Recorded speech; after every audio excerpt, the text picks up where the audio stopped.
I'm gonna see it through. You want spotless, I'll always lose. Don't want love, I want the truth. I'm going to begin by announcing that Toast has received a name change. My team and I just felt that Toast really didn't fit him and that he deserved something a little more suited to him, and so after a lot of consideration, we finally decided on the name Cherokee, which means people of different speech. We decided on this name because it relates to his native roots, and one of the core values at Wild Child is trying to understand our horses, and so people of different speech explains one of the biggest barriers between horses and humans, which is language. Today is going to be more of an interesting session. Our round pen is currently undergoing some renovations, and I wanted to take Cherokee into a different area to really assess what he does and doesn't know. And so the arena was really our only option. One of the things I want to see if Cherokee knows is how to lunge in a circle around me. When I got him, I was told he was halter broke, he knew basic groundwork, and I even saw a picture of somebody laying across his back. However, I do know that there was quite a large gap of time from when they last worked with him, and he seems to be super skittish, has a lot of holes, and so I want to start seeing where those holes are so I can fill them in and we can eventually move on to different things. So as I'm asking Cherokee to lunge, I'm going to point in the direction I want him to go and wave that lunge whip behind him. You'll see that he's more interested in going the other direction, so I'm going to accept that. You'll see that he's got a lot of tension on that rope. He eventually rears up and off he goes. This is a good reminder of a few things. For one, gloves are super duper helpful. Two, this is why a round pen is typically a lot better and safer to start in than an arena, but we just don't have access to one right now. Now, what's the best way that we can handle this while still being kind, humane, and keeping him under the threshold? First off, I tried to approach him a few times, and every time I got close, he just ran even more. So I let him run around. I tried to coax him with treats and do some feed and retreat, and eventually I just resulted to corralling him into one of the pens because I didn't want to keep chasing him. I didn't want to rope him. I didn't want to further traumatize him, so corralling him into a pen was our best bet. Now that we're back in a smaller pen, I'm going to start by asking him to do the same thing we were before he got loose. I'm going to point with my hand, I'm going to wave that lunge whip behind him and try and get him to lunge in a circle around me. You can see here that he is lunging in that circle around me, so he seems to at least have some sort of knowledge about the concept. Maybe he's just not used to doing it on a lunge line. You'll see here I back up in front of that drive line, he stops, he faces me, and then goes the opposite direction. Now, I didn't quite ask him to go in the other direction, and I would have preferred if he had stood and waited for a little bit, but that's okay. Again, I step in front of that drive line, he gives me two eyes, and then he turns in the opposite direction. So there's two possible scenarios here. One, he does have experience with lunging.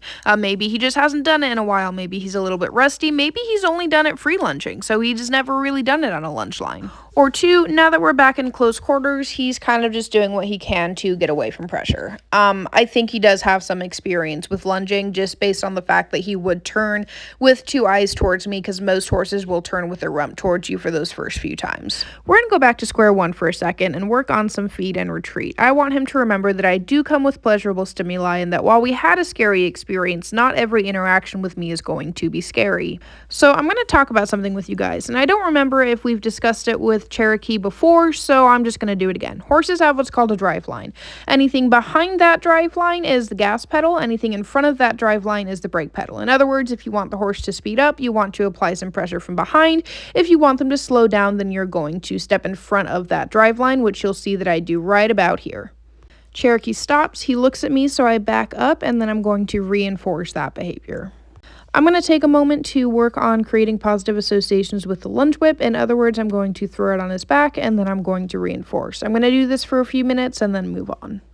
I'm going to make my way towards his shoulder, and I'm going to take off that halter. I'm going to be working on a few different exercises. One of them is going to be self-haltering, which we have worked on previously. I want to start teaching Cherokee how to target, and so targeting comes in many forms. You have like a handheld target, which is what I'm kind of doing here with the handle of the lunge whip. You have hand targeting, which is where they target your hand. You have stationary targeting, which is where they stand at a target. You have hip targeting. Like, there's so many different forms of targeting, and targeting can be very beneficial when you are working with a flighty horse because they can find comfort in it. It can be helpful when you're trailer loading, teaching a horse to tie. There's many different benefits to targeting. I'm holding the target in a spot where Cherokee is most likely to accidentally touch it. He does, and then I'm going to reinforce that behavior. This is what's called capturing and shaping behaviors. I'm going to capture that behavior of him touching the target, even if it's accidental, and then over time I'm going to shape that behavior and turn it into something where he knows that he gets a reinforcer for touching it. You'll see here he goes to shake his mane to probably get the hair out of his eyes, and he accidentally touches that target again, so I'm going to reinforce. Then it really just takes a lot of waiting. I'm going to hold that target in an area where I can hopefully capture that behavior. However, training horses takes a lot of patience and a lot of time, and so I'm just going to essentially stand here and try and encourage him to touch it in whatever way that I can. My gelding has discovered that we're having some fun, so I ask him to target and give him a reinforcer just for the hell of it. Real quick, don't forget we are a sponsored rider for Jeweled and Tooled Custom Leathers, so I highly recommend y'all go check them out, and if you use the discount code WILDCHILD2024, you'll get a smoking deal. Finally, after a lot of patience, Cherokee finally reaches out and touches the target on his own, so I'm going to immediately reinforce that behavior because that is exactly what I'm looking for. So if you've got a horse like Cherokee and you find that you're just standing there and waiting and waiting and waiting with absolutely no result, one thing that you can do is you can actually touch that target to their nose and then reinforce, because this shows them that they got a reinforcer when the target and their nose touched, and so over time they can hopefully start to connect the dots and realize that when their nose touches that target, that is where the reinforcer comes. You can also try to spark the horse's curiosity by moving the target around. You can move it up or down. Just make sure that your movements are somewhat slow, and the horse might feel curious enough to reach out and touch it. Cherokee was not one of those horses.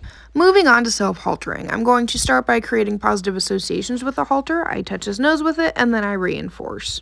The next time I approach him with the halter, I'm going to increase the criteria and rub him with it a little bit, and then reinforce. Over time, I'm just going to continue increasing the criteria. I'm having him let me put it on his nose or other parts of his face, just so that he can start to associate the halter with positive, pleasurable stimuli. Then I'm going to make my way back to his shoulder, scrubbing his favorite spot on the chest, and then I'm going to hold that halter out in front of him. We have discussed this entire concept in a different video, so I'm going to try and speed this up for time purposes. Basically, to summarize, I'm going to try and capture and shape the behavior as I've already discussed previously. I'm going to try and get him to touch the noseband of the halter and then reinforce, and then I'm going to try and get him to drop his nose into the halter and then reinforce. You can see here that he does it very, very well quite a few times.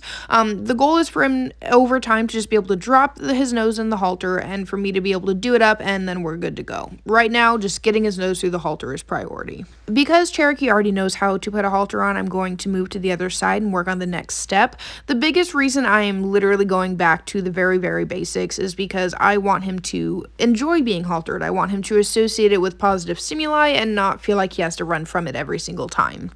So I'm going to put that halter around his neck, and then I'm going to reinforce for him standing very well while I did that, and then I'm going to put the halter around his nose, and I'm going to reinforce for that again, and then I'm going to do the same thing, eventually tie it up. So this is an exercise that you can work on with your horse as well.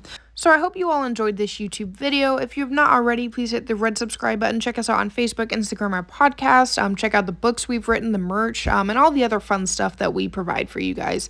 Stay strong, stay true, stay wild, and we'll see y'all next time.